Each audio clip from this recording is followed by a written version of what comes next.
Welcome back to the Vathikuchi. ஒரு மிகப்பெரிய ID கம்பெனிக்குள்ள இளம் பெண்களை பாலியல் துன்புறுத்தல் செஞ்சுக்கிட்டு இருந்திருக்காங்க. இது 4 வருஷமா தொடர்ந்து செஞ்சிருக்காங்க.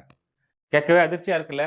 பாலியல் துன்புறுத்தல் மட்டும் இல்லாம அங்க பாலியல் பலாத்காரம், மதம் மாற சொல்லி கட்டாயப்படுத்துறதுன்னு சொல்லி ஒரு பிபிஓ ஆபீஸுக்குள்ள என்னெல்லாம் நடக்கக்கூடாத எல்லாமே நடந்திருக்கு. மகாராஷ்டிரா மாநிலத்தில் இருக்கிற நாசிக் என்ற ஊர்ல டிசிஎஸ் கம்பெனி இருக்கு. அந்த டிசிஎஸ் கம்பெனியோட பிபிஓ ஆபீஸ்ல தான் இந்த மாதிரி வேலையெல்லாம் நடந்திருக்கு. இந்த விஷயம் தெரிஞ்சு அதிரடி நடவடிக்கை எடுத்து இதுவரைக்கும் 7 பேரை அரெஸ்ட் பண்ணியிருக்காங்க. இந்த வீடியோல முழு உண்மையும் சொல்றேன். நம்ம வீடியோவை முழுமையா பாருங்க. நம்ம சேனலை சப்ஸ்கிரைப் பண்ண மறக்காதீங்க. நீங்க பண்ற ஒவ்வொரு சப்ஸ்கிரைபும் தான் நம்மளை மோட்டிவேட் பண்ணும். வாங்க வீடியோக்குள்ள போலாம்.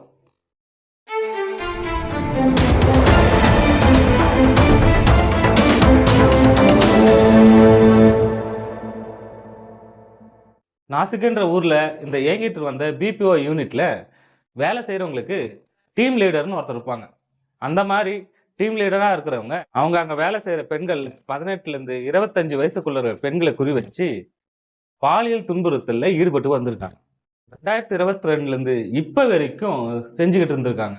என்னென்ன கொடுமைன்னு ஒரு லிஸ்டே போடலாம், அவ்வளவு இருக்கு. அதை ஒன்னொன்னா வரிசையா பார்க்கலாம். பாலியல் துன்புறுத்தல், தொடர்ந்து தொல்லை கொடுக்கறது, கல்யாணம் பண்ணிக்கிறதா சொல்லி உடலுறவு வச்சுக்கிறது, அவங்க ஆசைக்கு இணங்கலைன்னா போட்டோ வீடியோ எடுத்து அவங்கள பிளாக்மெயில் பண்றது. இதோட மட்டும் நிக்கல மக்களே, அவங்கள மதம் மாற சொல்லி கட்டாயப்படுத்தப்பட்டிருக்காங்க. அதுல முதல்ல நமாஸ் பண்ண சொல்றது, நோன்பு வைக்க சொல்றது, நான்வெஜ்ஜை சாப்பிட வைக்கிறது, இந்து மதத்தை பத்தி தப்பு தப்பா பேசுறது. இந்த கொடுமையெல்லாம் பொறுக்க முடியாதவங்க அந்த கம்பெனியோட HR கிட்ட கம்ப்ளைண்ட் பண்ணியும் எந்த நடவடிக்கையும் எடுக்கலன்னு சொல்லப்படுது. அதுக்கப்புறம் மார்ச் 26ஆம் தேதி தான் அவங்க மேல ஃபர்ஸ்ட் கம்ப்ளைண்ட் ரிஜிஸ்டர் ஆகுது. அதுக்கப்புறம் ஏப்ரல் முதல் வாரத்துல இன்னும் கொஞ்சம் பேர் வந்து புகார் கொடுக்குறாங்க. அதுல 7 பெண்கள் ஒரு ஆணுன்னு சொல்லிட்டு 8 பேர் வந்து புகார் கொடுக்குறாங்க. முதல்ல ஒருத்தர், அதுக்கப்புறம் 8 பேர்னு மொத்தம் 9 எஃப்ஐஆர் ஃபைல் பண்றாங்க. எந்த பிரிவுகளின் கீழே எஃப்ஐஆர் ஃபைல் பண்றாங்க அப்படின்னு பாத்தீங்கன்னா, பாலியல் பலாத்காரம், பாலியல் துன்புறுத்தல், மத உணர்வை புண்படுத்துதல்ன்ற பல பிரிவுகளின் கீழே எஃப்ஐஆர் ஃபைல் பண்றாங்க. இப்பதான் போலீஸ் வந்து அதிவேகமா செயல்பட தொடங்குறாங்க. கம்பெனிக்குள்ள அதிரடியா போய் 7 பேரை அரெஸ்ட் பண்றாங்க. அதுல ஒரு லேடி HR-ம் அடக்கம். இந்த கம்பெனில இருந்த 40க்கும் மேல சிசிடிவி ஃபுட்டேஜை எடுத்து போலீஸ் வந்து விசாரணை பண்ணிக்கிட்டு இருக்காங்க. ஸ்பெஷல் இன்வெஸ்டிகேஷன் டீமை போட்டு தீவிரமா விசாரணை பண்ணிக்கிட்டு இருக்காங்க. மகாராஷ்டிரா துணை முதல்வர் தேவேந்திர பட்னா இந்த விவகாரத்துல போலீஸை ரொம்பவும் பாராட்டி பேசியிருக்காரு.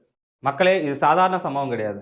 பல பெண்கள் வாழ்க்கை இழந்து மன உளைச்சலுக்கு ஆளாகி அவங்க வாழ்க்கையே தொலைச்சிருக்காங்க.